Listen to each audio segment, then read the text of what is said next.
भाई, भाई, वो रोती हुई अंदर दाखिल हुई। देव राणा ने पलटकर अपनी बहन को देखा। वो बहन जिसकी आंखों में उसने कभी आंसू नहीं आने दिए थे, आज वो बेकाबू होकर रो रही थी। बहन की आंखों में आंसू देखकर देव राणा बेकरार हुआ था। सीधे आकर वो भाई के गले लग गई। क्या हुआ आस्था? रो क्यों रही हो बच्ची? वो उसके आंसू पोंछते हुए फिक्रमंदी से पूछने लगा। भाई, वो ऐसा कैसे कर सकते हैं? वो क्यों बेवफाई कर रहे हैं मेरे साथ? मैंने तो हमेशा उनसे वफा की, फिर वो बेवफाई क्यों कर रहे हैं? आस्था देव की तरफ आंसू भरी आंखों से देखती हुई बोली। नैतिक, क्या किया उसने? देव के माथे पर लाइनें उभर आईं। वो दूसरी शादी कर रहे हैं भाई, मुझे धोखा दे रहे हैं। आस्था फूट फूट कर रो पड़ी। देव पर तो जैसे हैरत के पहाड़ टूट पड़े। उसे यकीन नहीं आया, नैतिक राठौर जो आस्था से दिलो जान से मोहब्बत करता था, अचानक दूसरी शादी कैसे कर सकता है। उसे लगा जैसे उसके कानों ने कुछ गलत सुना है। आस्था, ये नामुमकिन है। वो तुमसे प्यार करता है तो फिर किसी और से शादी कैसे कर सकता है? जरूर तुम्हें गलत फहमी हुई है। मैं यकीन ही नहीं कर सकता। भाई, मुझे भी यकीन नहीं था। अंधा यकीन उनके ऊपर करती थी। इतने सबूत मिले लेकिन मेरा यकीन नहीं डगमगाया। पर अब नैतिक ने खुद कहा है कि वो दूसरी शादी करना चाहते हैं। वो उस लड़की को पसंद करते हैं। कौन है वो लड़की? देव की नसें तन गईं। उसके माथे की हरी रगें साफ दिखाई दे रही थीं। उसके गुस्से का अंदाजा हो रहा था। उसके पर्सनल सेक्रेटरी सुहाना मेहरा। आस्था के मुंह से सुहाना का नाम सुनते ही देव के दिल को जैसे किसी ने चीर दिया। क्या ये वही सुहाना है? दिल ने धीरे से इस नाम को पुकारा था और इस नाम के साथ देव राणा के दिल की एक धड़कन मिस हुई थी। इधर देखो मेरी तरफ। घर जाओ और रिलैक्स रहो, कुछ नहीं होगा। मेरे होते हुए नैतिक मेरी बहन पर कोई औरत नहीं ला सकता। वो उसे यकीन दिलाता बोला। भाई, वो किसी की नहीं सुनेंगे। उन्होंने कल ही कहा था कि शुक्रवार को वो उससे शादी करेंगे। भाई, मेरी बच्ची का क्या कसूर? वो तो अभी इतनी छोटी है, उसे तो बाप का लाड भी नहीं मिला और अब बाप भी छिन रहा है। आस्था की बातों ने देव के दिल को बुरी तरह जख्मी कर दिया। आस्था मेरी जान, मेरे बच्चे, भाई के रोते हुए क्यों फिक्र कर रही हो? मैं हूं ना, सब ठीक कर दूंगा। वो उसके आंसू पोंछते हुए उसे तसल्ली देता ड्राइवर के साथ घर भिजवा चुका था, जबकि अब खुद गहरी सोच में था। अपने मोबाइल पर अपने खास आदमी को कॉल लगाई। सुहाना मेहरा नाम की एक लड़की है, नैतिक राठौर की पर्सनल सेक्रेटरी। मुझे उसका पूरा बायोडेटा चाहिए, अगले 1 घंटे में। देव ने सख्त गुस्से और ठोस लहजे में कहा। आज रविवार था, ऑफिस में ज़्यादा काम नहीं था, इसलिए वो आज घर पर ही था और अपनी जान से प्यारी दादी के साथ वक्त गुजार रहा था। माँ बाप की मौत के बाद दादी ने ही दोनों बच्चों को पाला था। देव राणा के लिए उसकी बहन ही सब कुछ थी। आस्था राणा की शादी 2 साल पहले नैतिक राठौर से हुई थी। आस्था और नैतिक एक दूसरे से प्यार करते थे। आस्था देव से 4 साल छोटी थी, लेकिन उसकी शादी नैतिक से उसकी मर्जी से हुई थी। नैतिक और देव गहरे दोस्त थे और देव को नैतिक पर पूरा भरोसा था, इसीलिए अपनी नाजों पली बहन को उसके हवाले कर दिया। नैतिक ने भी आस्था को बहुत प्यार दिया, इतना कि आस्था खुद पर गर्व करने लगी। लेकिन क्या यह प्यार सिर्फ 2 साल का था? 2 साल बाद ही नैतिक के दिल से आस्था का प्यार खत्म हो गया। मर्द कब बदल जाए कुछ पता नहीं चलता। शायद मर्द की नेचर ही ऐसी होती है। घर की बिरयानी भी उसे दाल और बाहर की दाल भी उसे बिरयानी लगती है। देव राणा जितना सोचता जा रहा था उतना ही गुस्सा उसका बढ़ता जा रहा था। वो जल्द से जल्द उस लड़की का पता लगाना चाहता था जिससे उसकी बहन के घर पर डाका डालने की कोशिश की थी। मम्मी उठ जाओ, खाना खा लो, फिर दवाई भी लेनी है। सुहाना ने अपनी बूढ़ी बीमार माँ को सहारा देते हुए उठाया और जबरदस्ती उन्हें खाना खिलाकर दवाई दी। सुहाना, आज ऑफिस नहीं गई तुम? हाँफते हुए सांस के साथ माँ ने अपनी बेटी से पूछा। मम्मी, आज इतवार है, आज ऑफिस की छुट्टी है। सुहाना ने माँ का बिस्तर ठीक करते हुए धीरे से कहा। वैसे वो तेरा जो ऑफिस का बॉस है, जो घर भी आया था, भगवान जिंदगी दे, बहुत अच्छा है, वरना इस दौर में कौन किसी की इतनी परवाह करता है। अर्पिता जी ने कुछ सोचते हुए कहा और अर्पिता जी का बिस्तर साफ करते हुए सुहाना के हाथ एक पल के लिए रुक गए। वो कल से इसी उलझन का शिकार थी, माँ से इस बारे में कैसे बात करे, और आज जब उसकी माँ ने खुद ही नैतिक राठौर का जिक्र छेड़ा तो वो खुद को कहने से रोक न सकी। वो धीरे से उनके सामने आकर खड़ी हो गई और दिल की बात जबान पर ले आई। मम्मी, वो मुझसे शादी करना चाहते हैं। नजरें झुकाए, हाथों की उंगलियां मरोड़ते हुए वो अपनी माँ को अपने दिल की बात बता रही थी। जिस तरह वो अपने होठों को कुचल रही थी, उसकी बेचैनी का अंदाजा लगाया जा सकता था। ये क्या कह रही हो सुहाना? कहाँ वो अमीरजादे और कहाँ हम? अर्पिता जी ने उलझते हुए कहा। मम्मी, वो सब जानते हैं हमारे बारे में, हमारी गरीबी के बारे में। सब कुछ देखते भालते उन्होंने मुझे शादी के लिए कहा है, और अभी नहीं, बहुत पहले से कह रहे थे, लेकिन मैंने ही मना कर दिया था। पर कल ही मैंने उन्हें हाँ कर दी। मम्मी, मैंने कुछ गलत तो नहीं किया ना? वो वहीं माँ के पास बैठते हुए चिंता से पूछ रही थी। जो फैसला तो वो कर चुकी थी, लेकिन अब भी उसका दिल अपने इस फैसले पर बेचैन था। एक बेकरारी सी थी उसके दिल में, जो किसी भी पल दूर नहीं हो पा रही थी। बेटा, सोच समझकर फैसला लेना। अमीर जादों का क्या है, उनका तो बाल भी बांका नहीं होता। हम गरीबों के पास सिर्फ इज्जत ही होती है। अर्पिता जी ने उसे 2 शब्दों में सारी बात समझा दी। जी मम्मी, लेकिन वो बहुत नेक और शरीफ इंसान है। उनकी शराफत की वजह से ही मैं उन्हें हाँ कर रही हूँ। इस शुक्रवार को वो कह रहे थे शादी करेंगे, और आपको पता है मम्मी, उन्होंने कहा है वो आपका पूरा इलाज करवाएंगे। कहते कहते सुहाना की आंखों में थोड़ी सी चमक आई थी।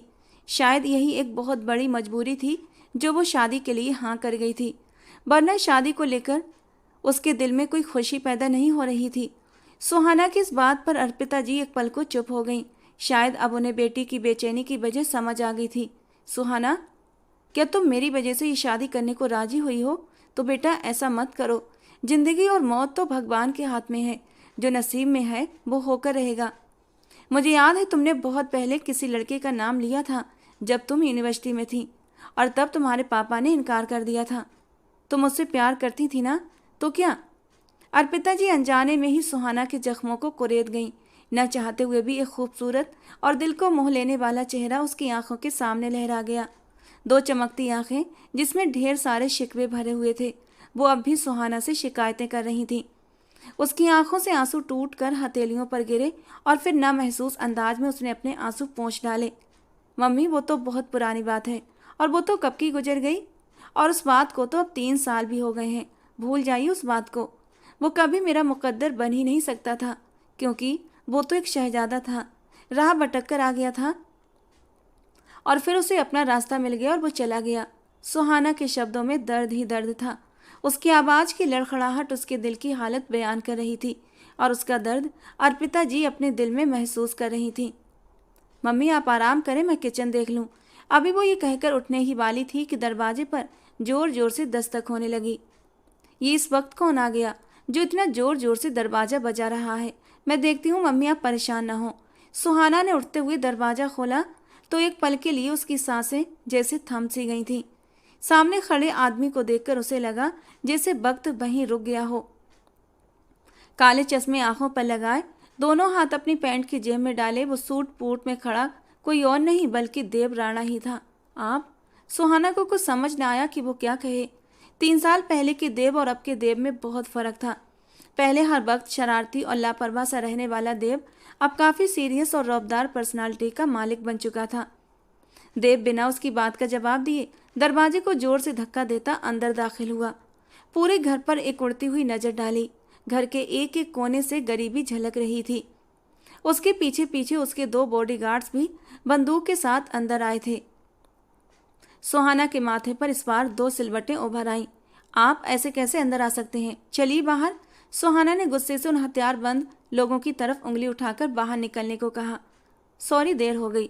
अचानक देव का खास दोस्त आनंद आहूजा अंदर आया। तुम यहीं वेट करो, मैं आता हूँ, देव ने आनंद से कहा, और फिर सुहाना की ओर मुड़ा। अंदर चलो, बात करनी है तुमसे, देव ने सख्त लहजे में कहा, और खुद भी अंदर की तरफ बढ़ गया। सुहाना अपने दोनों होठ भींचे उसके पीछे ही अंदर आई। देव जाकर सीधे अर्पिता जी के पास बैठ गया। वो उन्हें गौर से देख रहा था, जबकि अर्पिता जी उसे उलझन भरी नजरों से देखने लगी। सुहाना को अंदर आता देखकर उनकी सांस में सांस आई। सुहाना, ये? अर्पिता जी ने देव की ओर इशारा करते हुए पूछा। आंटी, मेरा नाम देव राणा है। देव ने चश्मा उतारते हुए अपना परिचय दिया, और आज मैं यहाँ आपकी बेटी से शादी करने आया हूँ। बस आपकी इजाज़त चाहता हूँ। वही सपाट अंदाज। सुहाना के तो पैरों तले से जमीन निकल गई। अर्पिता जी एक अजनबी के मुंह से इस तरह शादी की बात सुनकर हैरान हुई थी, लेकिन फिर उसके नाम पर सोच में पड़ गई। मैं आपसे शादी क्यों करूंगी, और आप मेरे साथ जबरदस्ती नहीं कर सकते, मिस्टर देव राणा। सुहाना के माथे पर बल पड़े। देव अपनी जगह से उठकर पैंट की जेब में हाथ डाले धीरे धीरे कदम उठाता हुआ उसके पास आया। उसकी आंखों की लाल नसों को देखते ही वो सहम गई और 2 कदम पीछे हटी। यही एक चीज थी जो 3 सालों में बिल्कुल नहीं बदली थी, उसके देखने का अंदाज। जब भी वो गुस्से में होता उसकी आंखें ऐसे ही लाल नशीली हो जाया करती थी। क्योंकि मैं कह रहा हूँ, बहुत प्यार से, बहुत आराम से, वरना मुझे और भी बहुत से तरीके आते हैं, पर उन्हें मैं अपनाना नहीं चाहता। अगर इज्जत से बात बन जाए तो ज़्यादा अच्छा रहेगा, तुम्हारे लिए भी और मेरे लिए भी। देव ने बिना किसी भाव के सुहाना की आंखों में देखते हुए कहा, आप पागल हो गए हैं? मैं ऐसे कैसे आपसे शादी कर सकती हूँ? सुहाना ने धीरे से बड़बड़ाया। ठीक वैसे ही जैसे तुम इस शुक्रवार को शादी के लिए राजी हुई थी। वो उसके करीब आता हुआ ठंडी निगाहों से उसकी रूह तक को कपा देने को तैयार था और सुहाना का गला सूख गया। आपको कैसे पता चला? सुहाना को अपनी आवाज़ दूर किसी खाई से आती महसूस हुई, जिसका जवाब देना देवराणा ने जरूरी नहीं समझा। वो अर्पिता जी की ओर मुड़ा। आंटी, अगर आपकी इजाज़त हो तो मैं पंडित जी को बुलवा लूँ? देर हो रही है, मुझे और भी बहुत से काम हैं। जिस काम का इरादा कर लूँ उसे पूरा करके ही दम लेता हूँ, इसीलिए मैं पंडित जी का इंतजाम पहले ही कर चुका हूँ। बस आपकी हाँ की देर है। अपनी कलाई पर बंधी घड़ी को देखते हुए वो माथे पर बल डालकर बोला, हरगिज नहीं, मैंने किसी और के साथ कमिटमेंट की है। तो तुम्हारी कमिटमेंट की मेरी नज़र में 1% भी अहमियत नहीं है। सुना तुमने मिस सुहाना मेहरा? वो 2 इंच का फासला भी तय करते हुए उसे दीवार में समा जाने पर मजबूर कर गया। आंटी, आप भी बड़ी चालाक निकली। जवान बेटी न जाने कब से शादी के लिए इंतजार में बैठी है, और आपने इसकी शादी अब तक इसलिए नहीं की ना ताकि कोई अमीर लड़का आए और उसकी जवानी को कैश कर सके। वो इतने कड़वे और अपमान भरे शब्दों में बात कर रहा था कि सुहाना की आंखों में आंसू आ गए। उसकी बात पर अर्पिता जी के चेहरे पर भी एक अंधेरा सा साया लहराया। इस जवानी को कैश करवाने के लिए मुझसे बेहतर आपको कोई और नहीं मिलेगा। आनंद, जाओ पंडित जी को लेकर आओ, मैं इंतजार कर रहा हूँ। वो वहीं से अपने दोस्त आनंद से बोला तो उसने सिर हिलाते हुए बाहर का रुख किया। आप मेरे साथ जबरदस्ती नहीं कर सकते देव। सुहाना ने प्रतिरोध करने की कोशिश की। अभी नहीं की, और उम्मीद करता हूँ कि तुम मुझे जबरदस्ती करने पर मजबूर भी नहीं करोगी, क्योंकि देव राणा के पास ऑप्शन बहुत हैं, और बात अगर पहले ऑप्शन पर ही निपट जाए तो मुझे और किसी की जरूरत नहीं पड़ती। देव ने अपनी जैकेट के अंदर से उसे गन दिखा दी तो वो दांत भींच कर रह गई। देव की बातों से उसका मन किया कि या तो देव को कहीं गायब कर दे या फिर खुद को, लेकिन वो जानती थी कि देव कितना जिद्दी है। सुहाना चलते हुए अपनी माँ के पास आई। मम्मी, उसकी आंखों में आंसू थे। ये वही है ना जिससे 3 साल पहले तुम? वो धीमे से पूछ रही थी। सुहाना ने आंसू रोकते हुए सिर झुका लिया। अर्पिता जी ने सामने खड़े देव राणा को देखा। वो एक खूबसूरत और अमीर मर्द था, जिसकी सुनहरी आंखों में उन्होंने अपनी बेटी के लिए एक चीज बहुत गहराई से देखी थी, और वो थी इज्जत और जुनून। थोड़ी देर बाद ही पंडित जी घर के अंदर दाखिल हो चुके थे। उसके गार्ड और उसके दोस्त आनंद ने शादी का इंतजाम घर के आंगन में ही कर दिया। सुहाना इस शादी के लिए रजामंद नहीं थी। उसे बार बार नैतिक राठौर से की गई कमिटमेंट याद आ रही थी। न जाने जब उसे पता चलेगा कि मेरी शादी हो गई है तो उसका क्या रिएक्शन होगा। सोचते हुए सुहाना ने गहरी सांस ली, लेकिन देव की तरफ देखने की हिम्मत नहीं जुटा पाई। वो था ही ऐसा, अपने सामने खड़े इंसान को 2 मिनट में जमीन पर लाने का हुनर जानता था। 3 साल तक, पूरी 3 साल तक वो उससे दूर रहा।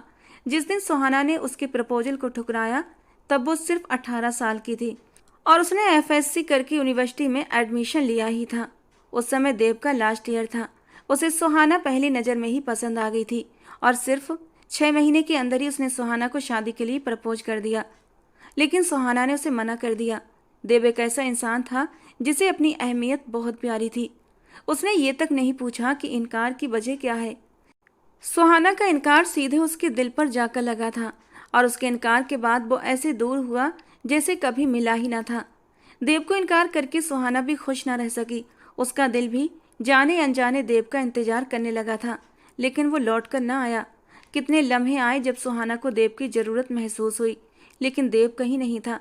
देव के जाने के बाद सुहाना की ज़िंदगी में एक दिन भी ऐसा ना गुजरा जब उसने देव को याद न किया हो। लेकिन इन 3 सालों में देव ने एक ही शहर में रहते हुए भी एक दिन भी उससे मिलने की कोशिश नहीं की थी। और इस बात को सोचते हुए सुहाना ने अपनी आंखें बंद कर लीं। हर दुख, हर गम अकेले सहा। और आज जब नई जिंदगी शुरू करने का वक्त आया तो कैसे पहुंच गया।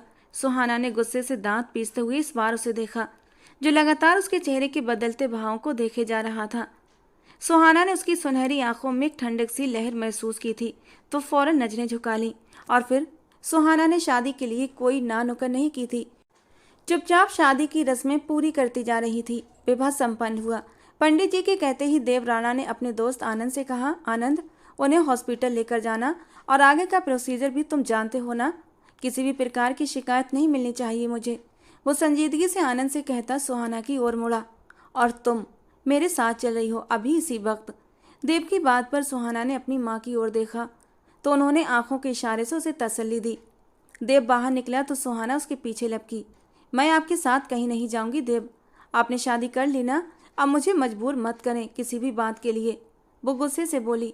तो देव वहीं कदमों में पलट गया।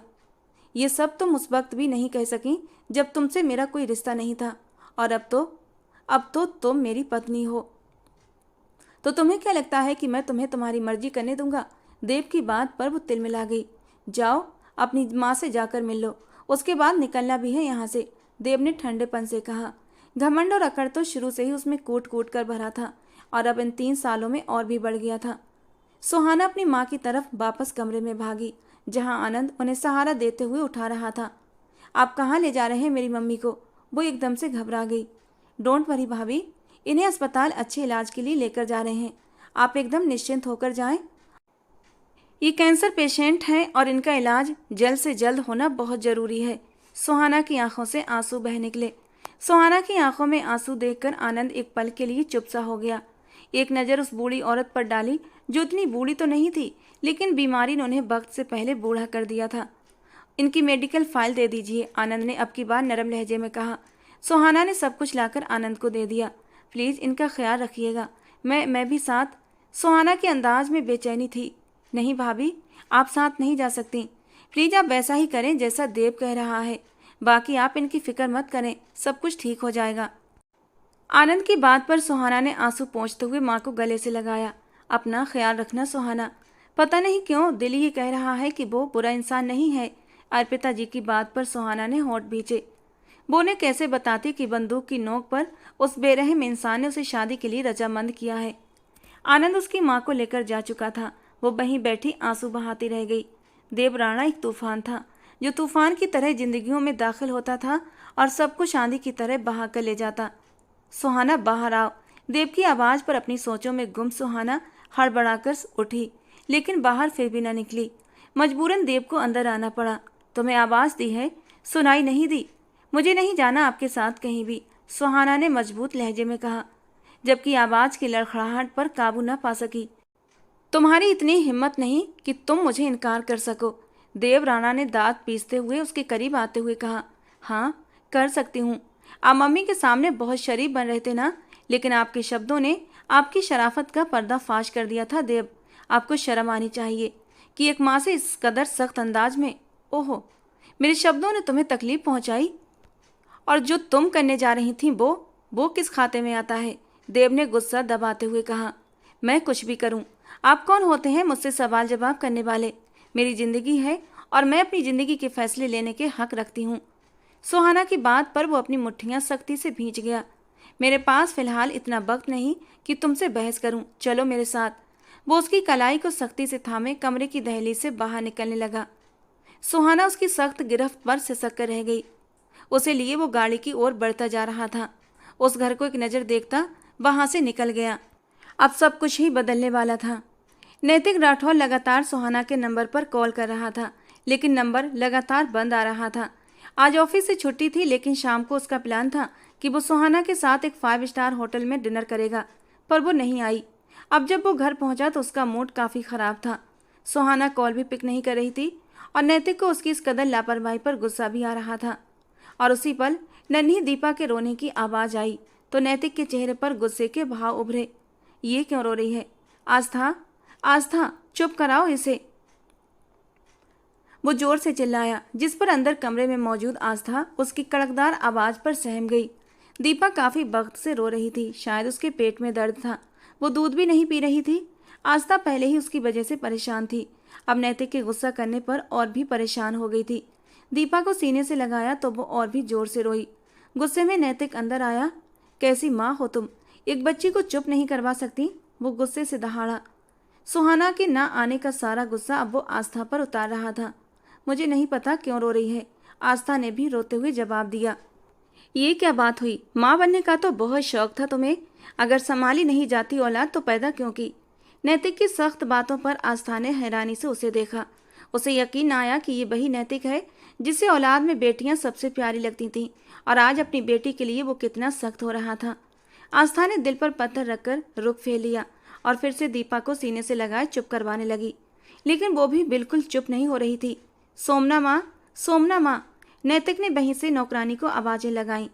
वो उनके घर की बहुत ही पुरानी नौकरानी थी और अब काफी बूढ़ी हो चुकी थी। नैतिक ने उन्हें पुकारा तो वो मुश्किल से अपने कमरे से निकलती बाहर आईं। उनकी तबीयत काफी खराब थी आज, इसलिए आस्था ने उन्हें नहीं बुलाया था, वरना वो देसी टोटके करती और दीपा को संभाल लेती। क्या हुआ बेटा, ये बच्ची क्यों रो रही है इतना, उन्होंने फिक्रमंदी से पूछा। सोमना माँ प्लीज देखिए इसे, लगातार रो रो कर इसने मेरा दिमाग खराब कर दिया है। थोड़ी देर को घर आता हूँ वो भी सुकून नहीं, नैतिक ने गुस्सा बर्दाश्त करते हुए कहा, जबकि सोमना माँ अब दीपा को अपनी गोद में लिए उसके पेट पर अलग अलग जगह पर हाथ रखकर उसे चेक कर रही थी कि उसे कहाँ कहाँ दर्द हो रहा है। आस्था वहीं पास खड़ी अपने आंसू पोंछती बेटी की ओर देख रही थी। दीपा 1 साल की होने वाली थी, शायद दूध हजम नहीं हुआ। बेटा, उसकी दूध हजम करने वाली ड्रॉप्स दिए थे ना डॉक्टर ने, अब वो आस्था से पूछ रही थी। आस्था ने हाँ में सर हिलाया। नैतिक बेटा, बच्ची को हॉस्पिटल ले जाओ, बहुत ज़्यादा दर्द है इसे, डॉक्टर ही देखेगा अब। इस बच्ची का लगातार रोना अब की बार नैतिक को भी बेचैन कर गया। नैतिक ने आगे बढ़कर दीपा को अपनी गोद में उठाया। दीपा बाप की गोद में आते ही उसके सीने से जा लगी। बेख्तियार नैतिक उसकी पीठ सहलाने लगा। थोड़ी देर में दीपा के आंसुओं में कमी आने लगी। आस्था और सोमना माँ ने भी हैरानी से ये मंजर देखा। थोड़ी ही देर में दीपा का रोना थम गया था। अब वो सिर्फ हिचकियां लेती लगातार बाप के सीने पर सिर रखे हुए थी, लेकिन चमत्कारी रूप से बिल्कुल चुप थी। नैतिक के दिल को जैसे सुकून सा मिल गया था। आस्था को लगा शायद दीपा सो गई है। उसने आगे बढ़कर दीपा को नैतिक से लेना चाहा कि नैतिक ने हाथ उठाकर उसे वहीं रोक दिया। वो जाग रही थी, अगर आस्था उसे गोद में उठाती तो शायद वो फिर से रोना शुरू कर देती। नैतिक उसे सारी रात अपनी बाहों में उधर से उधर चक्कर लगाता रहा और वो भी बाप के सीने से लगी सुकून पाती धीरे धीरे नींद की वादियों में खो गई। और फिर उसे बहुत सावधानी से उसने उसे काट में लिटाते हुए काफी देर उसे थपकियां देता रहा। उस वक्त वो भूल गया था कि वो गुस्से में था और किसी अनजान लड़की सुहाना के न आने से आपे से बाहर हो रहा था, बल्कि उस वक्त वो सिर्फ और सिर्फ एक बाप था, अपनी प्यारी सी बेटी दीपा का बाप। फिर वो धीरे से पीछे हटा और उस मनमोहनी सूरत वाली छोटी सी मासूम सी नन्ही दीपा को देखने लगा। वो कब से उस महल में मौजूद थी जिसके दरो दीवार तो बहुत ऊंचे थे, लेकिन इंसान बहुत ही छोटे दिल के। देवराणा उसे उस महल में छोड़कर खुद कहीं चला गया था और रात हो चुकी थी, लेकिन वो वापस नहीं लौटा था। वो थक हार कर उसके बिस्तर को एक नज़र देखती अतीत की खिड़कियों में खोती अपनी आंखें बंद कर गईं। मैं नहीं कर सकती आपसे शादी देव, मेरे पापा राजी नहीं होंगे, प्लीज। सुहाना ने देव के प्रपोजल को 1 मिनट से पहले ही ठुकरा दिया था। वो जो अपनी पढ़ाई पूरी करने के बाद विदेश जाने का इरादा रद्द करके सिर्फ उसके लिए यूनिवर्सिटी आता था, उसका ख्याल रखता था, उसकी हर चीज का ख्याल रखता। देव को वो बहुत मासूम लगती और उसकी मासूमियत ही उसे बार बार अपनी ओर खींचती, लेकिन वो वक्त तो बर्बाद किए बिना उसे शादी कर लेना चाहता था। सारी दुनिया से उस मासूम परी को छुपा कर रखना चाहता था, लेकिन सुहाना के इनकार ने उसे पल में नरम मिजाज इंसान को सख्त बना दिया था। वो कोई आम इंसान नहीं था जिसे वो ठुकरा रही थी, वो देव राणा था, एक मिलेनियर जिसके आगे पीछे एक दुनिया फिरती थी। वो जिस चीज को चाहता पलक झपकते ही हासिल कर लेता, लेकिन सुहाना को वो उसकी पूरी रजामंदी से अपनाना चाहता था। पर जिस तरह सुहाना ने उसे इनकार किया, वो उसी पल देव के दिल से उतर गई। वो नहीं पूछ सका कि वो इनकार क्यों कर रही है। वो बिल्कुल चुप था। सुहाना को लगा था वो लड़ेगा, चिल्लाएगा, गुस्सा करेगा, जोर जबरदस्ती करेगा, लेकिन ऐसा कुछ भी ना हुआ। वो चला गया इतनी खामोशी से कि वापस लौट कर ना आया, कभी खबर न ली। वो हिंदुस्तान छोड़कर ही चला गया और सुहाना अकेली रह गई। सोचते हुए सुहाना ने एक सिसकी ली। वो कितना जालिम था, ये अंदाजा तो उसे 3 साल पहले ही हो चुका था, जब उस वक्त वो न रुका न पलटा और ना ही पूछा। आज अगर 3 साल बाद वो वापस लौटा था तो जरूर उसके पीछे कोई तो वजह होगी, और आते ही शादी भी कर ली। सुहाना का दिल जोरों से धड़का। ये मुझसे बदला? सुहाना सर पकड़ कर बैठ गई। कुछ भी तो समझ नहीं आ रहा था, कोई गुत्थी सुलझ ही नहीं रही थी जब तक खुद देव सुलझा न देता। रात के 12 बज रहे थे। घड़ी की टिक टिक सुनते वो लगातार पेपर बेड से खेल रहा था। पूरा ऑफिस खाली हो चुका था, लेकिन वो अकेला बैठा किसी गहरी सोच में था। सुहाना मेहरा, उसकी जिंदगी में आने वाली पहली लड़की जिसे उसने दिल से पसंद किया था, और वो लड़की उसकी मोहब्बत को ठुकरा गई थी। और आज 3 साल बाद एक ऐसे आदमी से शादी करने जा रही थी जो न सिर्फ शादीशुदा था बल्कि उसकी बहन का पति था। वो कैसे इतना गिर सकती थी? कुछ पैसों की खातिर उसने सीट की पीठ से टेक लगाकर आंखें बंद कर लीं। वो एक ऐसी लड़की को पसंद करने में धोखा खा गया जो उसके काबिल थी ही नहीं। दरवाजे के खुलने की आवाज़ पर वो चौंक पड़ा। आने वाला आनंद था। तुम्हें घर जाना चाहिए। आनंद की बात पर उसने आंखें खोली। एडमिट हो गई? कोई प्रॉब्लम तो नहीं हुई? उसकी बात काटते हुए बोला। नहीं, एडमिट हो गई और कोई प्रॉब्लम नहीं हुई, बस उनकी बीमारी बढ़ती जा रही है। डॉक्टर कुछ टेस्ट करेंगे, उसके बाद ही वो किसी नतीजे पर पहुंचेंगे। भगवान किसी दुश्मन को भी ये कैंसर की बीमारी न दे। तब तक नहीं जाती जब तक इंसान ख़त्म नहीं हो जाता, आनंद ने उदासी से कहा। कुछ भी हो आनंद, कितना भी पैसा क्यों न लगे, इलाज में कोई कमी नहीं आनी चाहिए, देव ने तेज लहजे में कहा। डोंट वरी, मैं सब अपनी निगरानी में करवा रहा हूँ। तुम्हें भी रेस्ट लेना चाहिए। आनंद ने फिर वही शब्द कहे। जा रहा हूँ। वो अपनी जगह से उठते हुए चेयर से अपना कोट उठाता मोबाइल उठाने लगा। गाड़ी की चाबियां उठाते हुए वो आनंद की ओर मुड़ा। चलो, तुम भी साथ चलो। हाँ बस, मैं भी निकल रहा हूँ, सिर्फ तुम्हारे लिए ही आया था, वरना मीरा के इतने कॉल्स आ चुके हैं। मीरा का नाम लेते हुए आनंद के लहजे में मोहब्बत ही मोहब्बत थी। देव बस मुस्कुरा सका। मीरा से आनंद की शादी 4 महीने पहले हुई थी। अरेंज मैरिज थी, लेकिन इन 4 महीनों में दोनों में इतनी गहरी मोहब्बत पैदा हो गई थी कि दोनों एक दूसरे के बिना रह ही नहीं सकते थे। देव ने जैसे ही घर में कदम रखा, सन्नाटे ने उसका स्वागत किया। वो ऑफिस में बैठा काफी देर आस्था की कॉल का इंतजार करता रहा था, लेकिन उसने कोई संपर्क नहीं किया। बिल्कुल चुप थी वो, और देव को खुद उसे डिस्टर्ब करना अच्छा नहीं लगा। अभी भी वो अपने रूम में आया कि सुहाना सोफे पर घुटनों में सिर दिए सो रही थी। उसकी नज़र बिस्तर पर गई जहां एक भी सिलवट नहीं थी, मतलब वो बिस्तर पर गई ही नहीं। देव ने होंठ भींचे और अपना कोट एक तरफ सोफे पर फेंका, लेकिन वो मजे से ठंड में सुकड़ी सिमटी सोई थी।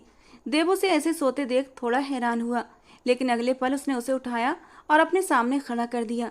वो गहरी नींद में थी। उसके उठने पर लड़खड़ाती नींद में झूलती जमीन पर गिरने लगी कि देव ने उसकी कलाई को मजबूती से पकड़ लिया और वापस सीधा करके खड़ा किया, तो उसकी आंखें धीरे से खुलीं। अपने सामने देव को देख एक पल के लिए वो बिल्कुल गुमसुम हो गई, लेकिन अगले पल उसका दिमाग जाग गया। वो अपने सामने उस गुस्सैल इंसान को देखती बुरी तरह घबराई। अपनी कलाई छुड़ाने की पूरी कोशिश की, लेकिन देव की पकड़ और भी सख्त होती चली गई। क्यों क्यों किया तुमने ऐसा? क्यों कि मेरे साथ बेवफाई? वो उससे सवाल कर रहा था, जिसका जवाब सुहाना के पास नहीं था। मेरी कलाई छोड़िए देव, मुझे दर्द हो रहा है, वो दर्द से बिलबिलाती बोली। मुझे भी दर्द हुआ था जब तुमने 3 साल पहले मुझे ठुकरा दिया था। एक झटके से उसकी कलाई छोड़ता वो उसे सोफे पर धक्का दे गया। आप खुद छोड़कर गए थे देव, वो धीमे से बोलते हुए अपनी सफाई दे रही थी। तुमने, वो सोफे के आसपास हाथ रखकर उस पर झुका, तुमने मुझे रिजेक्ट किया था देव राणा को, जो कोई रास्ते से चलता आम इंसान नहीं बल्कि एक ब्रांड है, एक मिलेनियर जो दुनिया को रिजेक्ट करता है। उसे तुमने 1 मिनट में बिना सोचे समझे रिजेक्ट कर दिया। क्यों? वो गुस्से से बल खाता 3 साल पहले किए गए प्यार के सवाल का जवाब आज मांग रहा था। प्लीज देव, पीछे हटिए, आप मुझे ऐसे टीज नहीं कर सकते। वो उसके फौलादी कटावदार सीने को दोनों हाथों से पुश करती रुंधे अंदाज में बोली। तुम सोच भी नहीं सकती इस शादी के बाद अब मैं आगे क्या करने वाला हूँ। शादीशुदा मर्दों के सामने खुद को प्लेट में सजाकर पेश कर रही थी ना तुम, अपनी इस जवानी को कैश करना चाहती थी ना। चलो अब मैं पूरी करता हूँ तुम्हारी ये ख्वाहिश देव। वो बेयकीनी और गुस्से से उसका हाथ झटक गई, जिस पर देव को और भी गुस्सा आया और खींच कर उसे अपनी बाहों में थामे अपने बहुत करीब किया। 1 करोड़ शादी के नाम पर तुम्हारे अकाउंट में दिए हैं, और 1 करोड़ कोई छोटी रकम नहीं होती। मुझे नहीं चाहिए आपके पैसे, मुझे अपनी मम्मी के पास जाना है, सुहाना बच्चों की तरह रोते हुए बोली। लेकिन इस शुक्रवार को तो तुम अपनी मम्मी को वैसे ही छोड़कर जा रही थी ना, किसी से शादी करके। वो ठंडे लहजे में गरजते हुए बोला, मुझे छोड़िए, आप मुझे हर्ट नहीं कर सकते। वो दर्द से चिल्लाई, क्योंकि देव ने उसके जबड़े के मजबूती से दबोच रखा था। देव को किस बात का गुस्सा था, ये उसे अभी तक समझ नहीं आ रहा था।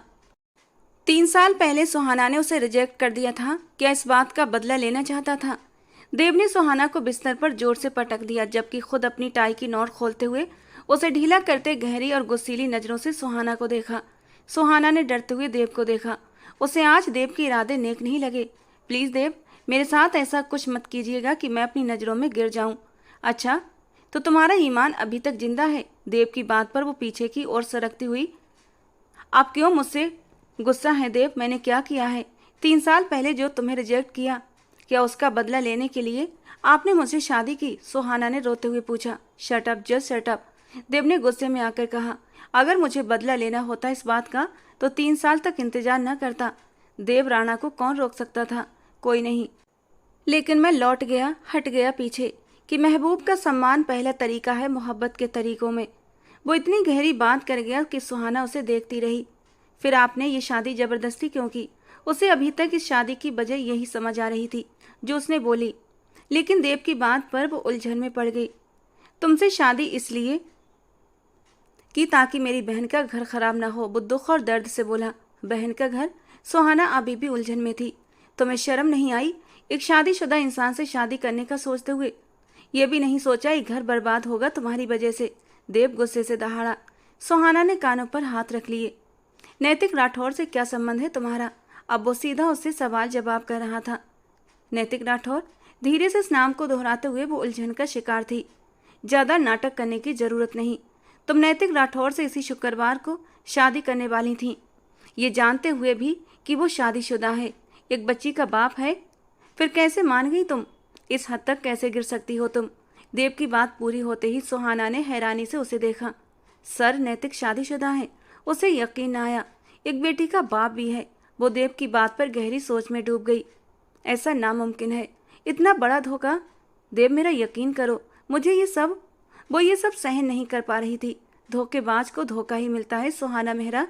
देव प्लीज मेरी बात सुनो, ये सब अनजाने में हुआ, मुझे नहीं पता था। आप मुझसे जो चाहे कसम ले ले, मैं उसकी बात अभी अधूरी थी। देव ने उसे बिस्तर पर वापस धकेल दिया और उसके चारों ओर हाथ रखकर उसे घेर लिया। वो झट से उठने वाली थी कि देव उसके ऊपर झुक गया और उसके भागने के सारे रास्ते बंद कर दिए। प्लीज देव, मेरा यकीन।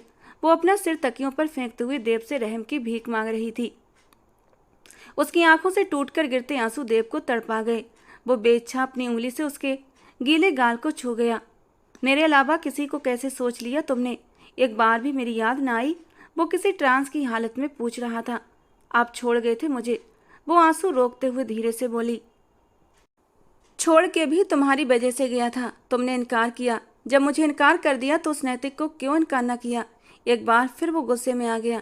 सुहाना उसे फिर से गुस्से में देखकर रोने लगी। सुहाना, ये आंसू बहाना बंद करो, वरना सच में आंसू बहाने की वजह दे दूंगा। उसके आंसुओं से तंग आते हुए माथे पर बल डालते हुए बोला। आप मुझे डरा रहे हैं देव, प्लीज ऐसा कुछ मत करें। वो गहरी सांसें भरते हुए बोली। उसे ध्यान से देखते हुए देव जबड़े भींचकर पीछे बिस्तर पर गिर गया। अपना सिर तकिए पर रखे वो अपनी आंखें बंद कर गया। कितनी ही देर तक वो ऐसे ही बैठी रही और उसे देखती रही। खूंखार जख्मी शेर सो रहा था या सोने की एक्टिंग कर रहा था, सुहाना समझ न पाई। 1 मिनट से पहले तुम्हारी आंखें बंद हो और तुम सोती नजर आओ, वरना मुझसे बुरा कोई ना होगा। देव ने बिना आंखें खोले उसे सख्त चेतावनी देते हुए कहा, तो वो झट से अपनी आंखें बंद कर गई। देव उठकर बाथरूम की ओर बढ़ गया, जबकि उसके दिमाग में नैतिक की बातें गूंज रही थीं। शादी करोगी मुझसे? तुम्हारी सादगी ने अट्रैक्ट किया है मुझे खुशी है कि तुम्हारी जिंदगी में आने वाला पहला आदमी मैं हूँ। अब से तुम्हारी हर परेशानी मेरी है। तुम बस खुद को मेरे लिए तैयार करो और सारी फिक्रों से आज़ाद हो जाओ। सुहाना की आंखों से आंसू बह निकले। वो कैसे उसकी बातों में आ गई। वो एक शादीशुदा आदमी था और सुहाना को अफसोस हो रहा था कि वो उस इंसान को पहचान क्यों ना पाई। जिंदगी के सफ़र में इस जालिम आदमी के समाज में बिना किसी जायज रिश्ते के वो अब और नहीं जी पा रही थी। उसके पड़ोस में एक घर था। वो एक गुंडा था और इन दिनों हाथ धोकर सुहाना के पीछे पड़ा था, जिसका उसने अब तक किसी से जिक्र नहीं किया था। पर नैतिक राठौर से शादी की वजह यही भी थी, और दूसरी वजह उसकी माँ का इलाज था, जिसे वो बहुत अच्छे से करवाने का वादा कर चुका था। पर देव राणा ने तो ऐसा कोई वादा नहीं किया था। फिर भी सब कुछ समझते हुए उसने सबसे पहले बिना कहे उसकी माँ को अस्पताल पहुंचाया। सुहाना एकदम उठकर बैठ गई। उसे लगा जैसे कमरे में ऑक्सीजन की कमी हो गई हो। कहीं मुझसे कुछ गलत तो नहीं हो गया? देवराणा की मोहब्बत को ठुकराकर मैं इन 3 सालों में बहुत पछताई हूँ। क्या ये बात उन्हें बता दूँ? वो गहरी सोच में डूब गई कि उसी पल बाथरूम से निकलते हुए काली सैंडो और लूज ट्राउजर में गीले बालों को तौलिए से पोंछता हुआ वो बाहर निकला। सुहाना का दिल उछलकर गले में आ गया। घबराकर उसने आईने में उसे देखा।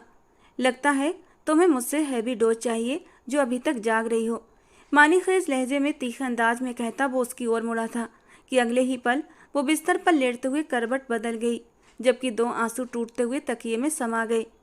देवराणा कमरे में नहीं रुका। अपनी सिगरेट और लाइटर लेते हुए वो कमरे से बाहर निकल गया। सुहाना ने सख्ती से आंखें मीचते हुए खुद को हिम्मत दी। सुबह का सूरज राठौर हाउस में खुशियां लाया था। अब ये दुख दे या फिर सुख, ये तो वक्त ने तय करना था। आस्था की आंखें दीपा के रोने से खुली। इससे पहले आस्था उसे उठाती, नैतिक राठौर ने उसे उठाकर अपने सीने से लगा लिया, लेकिन उसे भूख लग रही थी। वो मुंह बिसूरते हुए रो रही थी। नैतिक राठौर ने उसे धीरे से आस्था को थमाया। आस्था की गोदी में आते ही वो शांति से मुंह में उंगली डालते हुए उसे चूसने लगी। नैतिक राठौर बाथरूम की ओर बढ़ गया, जबकि आस्था उसे फीड करवाने लगी। एक शांति की लहर उसके पूरे शरीर में दौड़ गई और दिल ही दिल में उसने अपने भगवान का धन्यवाद किया। नैतिक अब सुधरने लगा था। जो इरादा उसने अपनी दूसरी शादी का बनाया था उसने उसे छोड़ दिया था, पर वो नहीं जानती थी आने वाले समय में उसकी परीक्षा भी खत्म नहीं हुई थी। दीपा फीड करते हुए सो गई थी और आस्था भी बैठे बैठे उसे फीड करवाते हुए आंख लगा गई थी।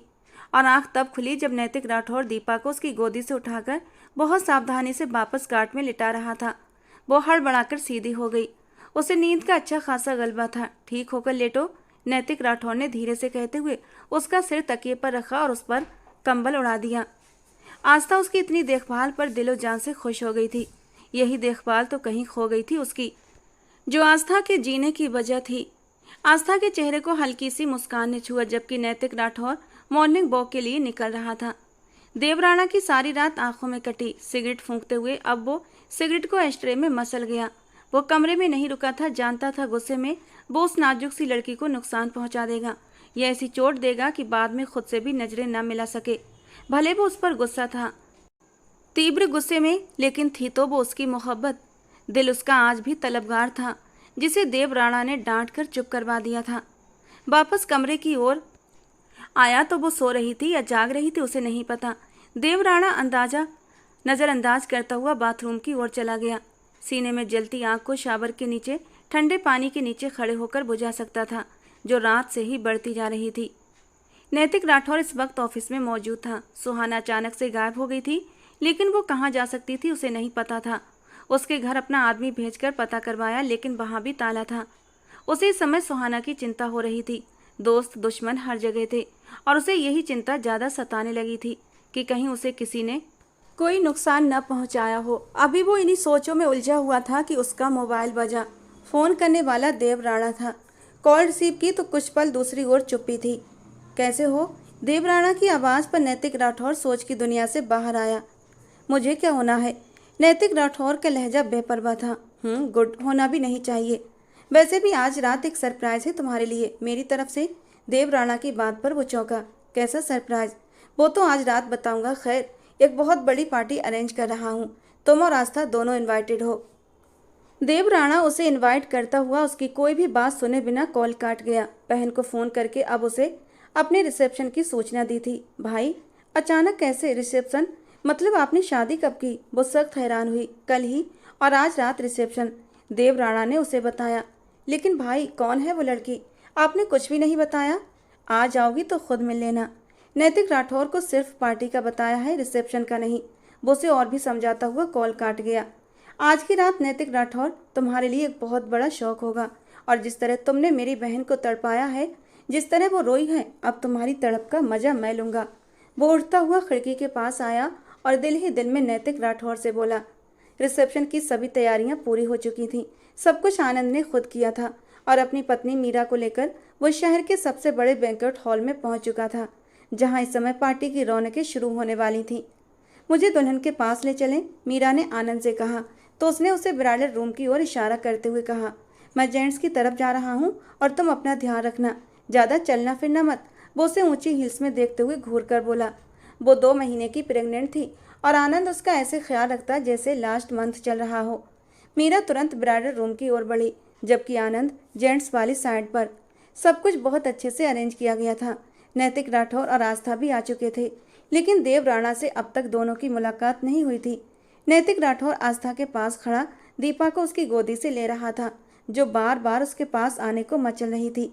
तभी लाइट्स ऑन हो गई और एक स्पॉट लाइट्स देव राणा और उसके साथ खड़ी लड़की पर जा ठहरी। नैतिक राठौर की नजर उठी तो पलटने का भी न सोच पाया। वो कोई और नहीं, सुहाना थी।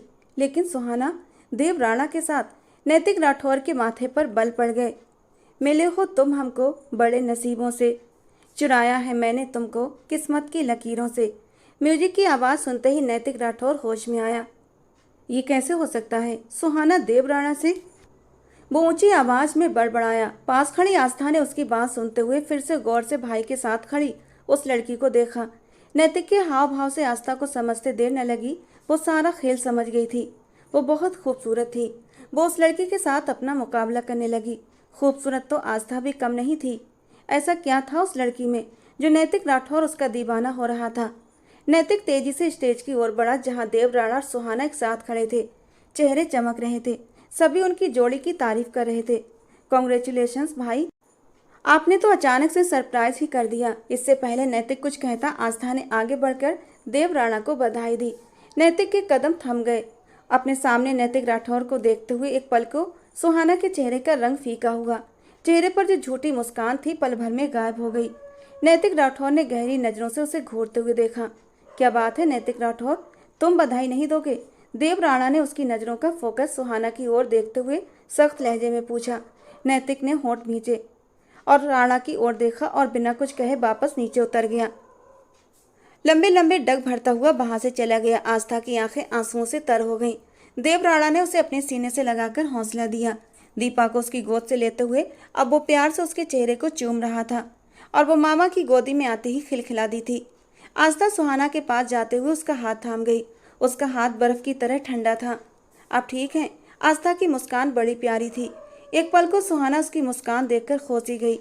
शायद ये लड़की भी नहीं जानती होगी कि उसका पति मुझसे, वरना वो इतने प्यार से कभी मुझसे बात न करती। सुहाना दिल ही दिल में सोच रही थी, आप बहुत खूबसूरत हैं। मेरे भाई दिल के बहुत अच्छे हैं।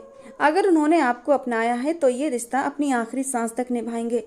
आस्था उसके होठों पर मुस्कान देते हुए चेहरे को देखकर नरम लहजे में बोली। सुहाना ने गहरी सांस भरते हुए नजरें झुका ली। वो दिल ही दिल में इस अच्छी लड़की से शर्मिंदा होने लगी, जिसको वो अनजाने में घर बर्बाद करने जा रही थी। वो तो इस लड़की से माफ़ी भी नहीं मांग पा रही थी। इस कार्यक्रम में नैतिक राठौर वापस नहीं आया। कार्यक्रम के अंत में देव राणा खुद अपनी बहन को छोड़ने आया था। कार से उतरते हुए उसने एक अलविदाई नज़र सुहाना पर डाली, जो एक बहुत बड़ी शॉल में लिपटी फ्रंट सीट पर बैठी थी। देव ने आस्था की गोदी से सोई दीपा को उठाया और उसे लेकर राठौर हाउस में एंटर हुआ। बाय भाभी, अपना ख्याल रखना, फिर मुलाकात होगी, आस्था ने प्यार से उसकी ओर देखते हुए कहा। सुहाना ने भी प्यारी सी मुस्कान से उसकी ओर देखा और वो नीचे उतर गई। दोनों ने ही चुप रहकर एक दूसरे का भ्रम बनाए रखा था। कुछ ही देर बाद देव राणा वापस आया और गाड़ी में बैठते हुए गाड़ी को रोड पर डाल दिया। दोनों के बीच चुप्पी थी। सुहाना ने डरते हुए देव राणा को देखा, जो एक हाथ से ड्राइव कर रहा था और दूसरे हाथ से किसी का नंबर डायल कर रहा था। उसके माथे पर इस समय चिंता की लकीरें थीं। सुहाना ने अपनी नजरें झुका ली। हेलो आनंद, कहाँ हो तुम? देव की आवाज़ सुहाना के कानों से टकराई। मैं घर ही जा रहा हूँ, रास्ते में हूँ। आनंद भी गाड़ी चला रहा था, जबकि साथ वाली सीट पर बैठी मीरा नींद से ऊँग रही थी। इन दिनों से नींद भी बहुत आने लगी थी। ठीक है, बाद में बात होती है। देव समझ गया था वो अपनी पत्नी के साथ है, इसलिए और बात नहीं की और कॉल काट दी। अब वो किसी और का नंबर डायल करने लगा कि अचानक उसके हाथ से स्टीयरिंग छूट गया और गाड़ी असंतुलित हो गई। देव, सुहाना ने चिल्लाते हुए देव की बाह पकड़ ली। देव ने मोबाइल छोड़ा, स्टीयरिंग को मजबूती से पकड़ा और गाड़ी को जोर से ब्रेक लगा दी। गाड़ी एक झटके से रुक गई। देव की बाह पकड़े होने के बावजूद उसका सिर डैशबोर्ड से जा टकराया। एक पल के लिए सुहाना को लगा पूरी दुनिया घूम गई। उसने अपना माथा पकड़ लिया और अपनी आंखें कसकर बंद कर ली। देव ने बिना उसकी ओर देखे गाड़ी को रिवर्स किया था। सामने एक गहरी खाई थी। अगर थोड़ी सी भी देर हो जाती ब्रेक लगाने में तो वो दोनों गाड़ी समेत खाई में गिर जाते। उसने बहुत आराम से गाड़ी को रिवर्स करते हुए रोड पर डाला। उस समय उसका दिमाग बुरी तरह भ्रमित था, क्योंकि नैतिक राठौर घर नहीं पहुंचा था और वो उसका पता लगाने की कोशिश में पागल हो रहा था। आस्था की आंखों के आंसू उसे बेचैन कर रहे थे। वो नैतिक राठौर को कहाँ ढूंढे। वो मोबाइल वापस नीचे से उठाकर अपने खास आदमी को कॉल करने लगा, जिसने जल्दी ही नैतिक का पता निकाल लेना था। लेकिन उससे पहले ही आस्था का मैसेज आ गया कि नैतिक घर आ गया है। देव राणा ने राहत की गहरी सांस ली। जो भी था वो उसका दोस्त था, जिगरी दोस्त, उसकी बहन का पति और एक बेटी का पिता भी था। उसकी चिंता होना एक स्वाभाविक बात थी। अब वो शांति से गाड़ी को घर की ओर मोड़ गया। सुहाना की आंखों में आंसू चमक रहे थे, लेकिन वो बिल्कुल चुप रही। देव राणा ने गाड़ी गेट से अंदर कार पोर्च में रोकी तो खुद गाड़ी से उतरते हुए दूसरी ओर से उसके उतरने का इंतजार करने लगा। लेकिन जब दरवाजा नहीं खुला तो खुद दूसरी ओर जाकर गुस्से से दरवाजा खोला और झटके से सुहाना को नीचे उतार दिया। वो लहराकर उसके कंधे से जा लगी। इतनी वीआईपी नहीं हो तुम कि देव राणा तुम्हारे लिए दरवाजा खोलकर तुम्हें बाहर निकालता अपनी पलकों पर बिठाए। वो उसे घूंघट किए देखता गुस्से से दबा दबा चिल्लाया। उसकी कलाई को दबोचे वो अंदर दाखिल हुआ। नैतिक राठौर का कनखियों से उसे देखना, ये बात देव राणा के तन बदन में आग लगाने को काफ़ी थी। कमरे में ले जाते हुए उसे सोफे पर पटका। वो मुंह के बल सोफे पर जा गिरी। सुहाना, देव राणा, भूलना मत अब तुम मेरी पत्नी हो, और कोई भी ऐसी हरकत की जिससे मेरी इज्जत पर सवाल आए तो एक सेकंड नहीं लगाऊंगा तुम्हारी सांसें खींचने में। बिना उसे संभलने का मौका दिया वो उसे घुड़कता लंबे लंबे डग भरता ड्रेसिंग रूम में बंद हो गया। सुहाना ने अपनी शॉल उतारते हुए एक तरफ रखी।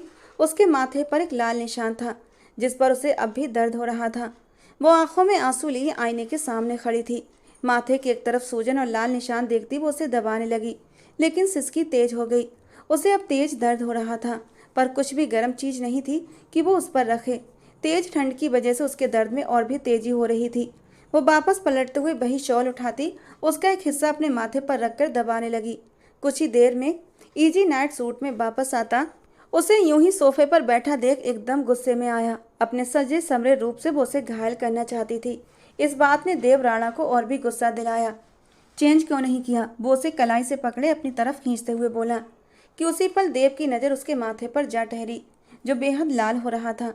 ये चोट कैसे आई? आप अपनी चोटें देने से रुकें तो मेरी चोट भी देखें। वो भी अपना गुस्सा रोकते हुए रुंधे लहजे में बोली, सुहाना इधर देखो मेरी तरफ। वो उसके माथे को देखते हुए परेशान होकर उसका मुंह अपनी ओर कर गया। उसके माथे को छुआ तो उसकी सिसकी निकली। वो फर्स्ट एड बॉक्स से एंटीसेप्टिक और पेन किलर निकाल लाया और उसके माथे पर लगाने लगा। न चाहते हुए भी सुहाना की आंखों से आंसू बह निकले। मुझे पहले बता देती चोट का, देव राणा ने धीमे लहजे में कहा। मुझे अब तकलीफ़ों की आदत डाल देनी चाहिए ना देव राणा, क्योंकि आप मुझे लाए ही इसलिए हैं, सुहाना ने हिचकी लेते हुए कहा। सुहाना, ऐसी बात होती तो रात को ही तुम पर जुल्म और सितम के पहाड़ तोड़ देता, बल्कि तुमसे शादी ही न करता। उसकी बात पे सुहाना ने उसे दुखी निगाह से देखा। जब मेरी बहन ने मुझे बताया कि उसका पति किसी की जुल्फों का दीवाना हो गया है तो जी चाहा उस लड़की की जान ले लूं, लेकिन फिर सोचा उसे कैद खाने में डाल दूं ताकि नैतिक को वो मिल ही न सके। लेकिन जब ये पता चला वो लड़की सुहाना है तो दिल ने दुआ की थी कि वो सुहाना तुम ना हो, पर कुछ दुआएं कबूल नहीं होती। वो तुम ही थी, पर नहीं कर सका कुछ भी बुरा तुम्हारे साथ। गुस्सा था मुझे, बहुत ज़्यादा गुस्सा, लेकिन उस मोहब्बत का क्या करता जो 3 साल से मेरे दिल में बस चुकी थी। न जाने क्यों दिल को यकीन था कि तुमने आज भी खुद को मेरे लिए संभाल कर रखा होगा, और तुम मिली भी तो किस रूप में। और फिर तुम चाहती हो कि मैं गुस्सा भी ना करूं, तुम्हें कुछ कहूं भी ना। वो उसके पास आया, माथे पर बल डालते हुए बोला, आप मुझसे आज भी मोहब्बत? वो हैरानी से पूछ रही थी। ये मेरी बदकिस्मती है कि ये दिल मेरी नहीं सुनता, तुम्हारी ही चाहत करता है। तुम्हें अपना बनाने के बाद भी तुम्हारे ऊपर किसी तरह का, काश तुम समझ पाती। देव राणा ने गहरी सांस लेते हुए मुंह फेर लिया। सुहाना ने अपने आंसू पोंछे। देव, क्या आप सब कुछ भूल कर मुझे माफ़ नहीं कर सकते? हम अपनी ज़िंदगी एक नए सिरे से, ये कैसे भूल जाऊं कि तुम नैतिक राठौर से शादी कर रही थी। इस बात को चाह कर भी मैं अपने दिमाग से, अपने दिल से निकाल नहीं पा रहा। सुहाना, तुमने बेवफाई की है। मैं बेवफा नहीं देव, मैं बेवफा नहीं, न कल थी न आज हूँ। इस दिल में कल भी आप थे, आज भी आप हैं। वो उसके पास जाकर उसके दोनों हाथ थामते हुए बोली, मैंने आपके अलावा किसी को नहीं चाहा, और आप ही तो चले गए थे मुझे छोड़कर। तो और क्या करता, तुमने ही कहा था जाने को। देव ने होंठ मींचते हुए कहा। आप इंतजार में थे कि मैं इनकार कर दूं, और फिर पलटकर खबर भी न ली कि मैं किस हाल में हूँ। एक अहम ही तो था मेरे पास, मैं कैसे पूछता। देव ने उसके आंसू पोंछते हुए धीमे लहजे में कहा। अहम क्या मोहब्बत से ज़्यादा प्यारा था? वो भी उसके थोड़ा सा पास आते हुए बोली। तो देव राणा को वो बेहद प्यारी लगी। तुम बहुत ज़्यादा प्यारी हो, वो उसके गालों पर अपना अंगूठा फेरते हुए बोला। तो सुहाना की पलकें झुक गईं। वो दीपा को फीट कराती बिस्तर पर आई थी कि नैतिक राठौर की गाड़ी का हॉर्न सुनाई दिया, और आस्था ने भगवान का धन्यवाद करते हुए देव राणा को मैसेज कर दिया था। नैतिक अंदर आया तो वो काफ़ी थका हारा सा लग रहा था। आपकी तबीयत ठीक है ना? आस्था ने उसका हाथ थामकर पूछा, तो वो दुखी निगाहों से देखता हुआ अपना हाथ पीछे हटा गया। तुम्हारे भाई ने अच्छा नहीं किया, मैं उसे छोड़ूंगा नहीं, वो गुस्से से बोला। तो आस्था अपनी जगह से उठकर खड़ी हुई। मतलब अब वो लड़की उसके भाई की पत्नी थी और नैतिक अभी भी बाज नहीं आ रहे थे। ठीक है, आपको जो करना है आप कर लें, लेकिन आपको मुझे तलाक देनी होगी। आस्था ने अपने आंसू अंदर ही अंदर पीते हुए बिना डरे उससे कहा। तो अगले ही पल नैतिक राठौर ने गुस्से से उसके गले पर हाथ रखा, लेकिन जरा भी पकड़ कड़ी न की।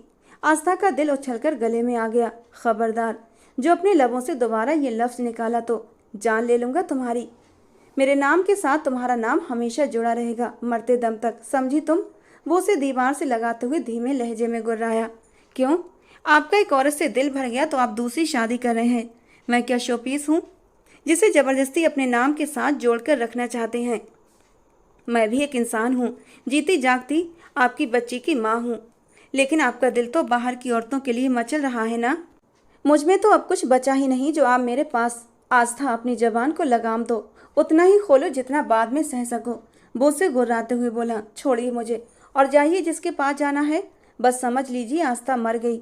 वो रोते हुए उसे पीछे धकेलती उसके सीने पर दोनों हाथ मारती अपना चेहरा छुपाए बुरी तरह रो पड़ी। और आस्था की बात पर नैतिक के दिल पर एक घूंसा सा पड़ा था। आस्था जो उसकी जिंदगी थी, उसके मरने की बात सुनते ही उसका दिल तड़प उठा। उसे नहीं पता वो कैसे राह से भटक गया था, कैसे सुहाना की मासूमियत पर मर मिटा था। लेकिन आज आस्था को रोते देखकर उसकी आंखों के पड़े हर पर्दे हट चुके थे। नैतिक ने उसे अपनी बाहों में भरते हुए उसकी कमर को सहलाया। आज आस्था ने अपने होने का एहसास दिलाया तो वो दिल ही दिल में खुद से शर्मिंदा हुआ। कैसा इंसान था जो अपनी स्वर्ग जैसी दुनिया को छोड़कर अपने लिए नर्क बना रहा था। उसके माथे पर प्यार देते हुए उसने अपने सीने से लगा लिया। एक नज़र सोई हुई दीपा को देखा तो भगवान का धन्यवाद किया कि वो भटकने से बच गया। खबरदार, जो आज के बाद मरने की बात की, खुद अपने हाथों से तुम्हारी और अपनी जान एक कर दूंगा, समझी तुम? कहते कहते वो आस्था को अपने सीने में भींच गया था। एक ऐसा सुकून मिला था उसे जो उसके अंदर तक उतर गया था। नादान था वो जो इस सुकून से भाग रहा था, और आस्था की आंखों से खुशी के आंसू निकल पड़े। भगवान ने उसका घर टूटने से बचा लिया था। क्या हुआ, तुम सोई नहीं अभी तक? सुहाना को करवट बदलकर अपनी ओर देखते हुए वो धीरे से पूछने लगा। आप बहुत अच्छे हैं देवराणा, आपकी जगह कोई और होता तो शायद। मेरी जगह कोई और कैसे हो सकता था सुहाना? वो उसके करीब आता, उसके दोनों ओर हाथ रखता, उसके चेहरे पर अपनी गर्म सांसें छोड़ता। उसका दिल जोर से धड़का गया। देव। 3 साल पहले की तरह वो उसे फिर से उसी नाम से पुकार रही थी। उसकी आंखों में जलते दियों को देखते हुए देव ने धीरे से उसका दुपट्टा उतारकर एक ओर रखा। सुहाना, आई नीड यू, अब 1 मिनट भी तुमसे दूर नहीं रह सकता। वो उसके होंठों पर झुकता उसे अपनी बाहों में ले गया। सुहाना उसकी शर्ट को मुट्ठी में भींचे उसकी शिद्दत भरे स्पर्श को अपने अंदर तक महसूस कर रही थी, और सुहाना के नरम वजूद को महसूस करते ही देव बुरी तरह बेकाबू हुआ था। उसे हर पर्दे से आज़ाद करता हुआ वो उसके नरम वजूद पर अपनी मोहब्बत की निशानियां छोड़ने लगा। सुहाना कब अब देव से दूर रहना चाहती थी। वो उसकी बाहों में ऐसे टूट कर बिखरी जैसे सदियों की प्यासी हो, और देव ने अपनी मोहब्बत की बारिश में भिगोकर उसकी प्यास मिटा दी थी। इस दिल की मोहब्बत हो तुम, मेरी जिंदगी जीने की तमन्ना हो तुम, कभी दिल से दूर मत जाना, मेरे इश्क की आरजू हो तुम। देवराणा सब कुछ भुलाकर अपनी जिंदगी सुहाना के साथ जीने का फैसला कर चुका था। दोस्तों, कहानी को लेकर अपनी राय जरूर देना। पसंद आई हो तो प्लीज़ लाइक करना। रोज़ एक नई और रोमांटिक कहानी सुनने के लिए हमारे चैनल को सब्सक्राइब करना। मिलते हैं दोस्तों अगली किसी नई रोमांटिक कहानी के साथ।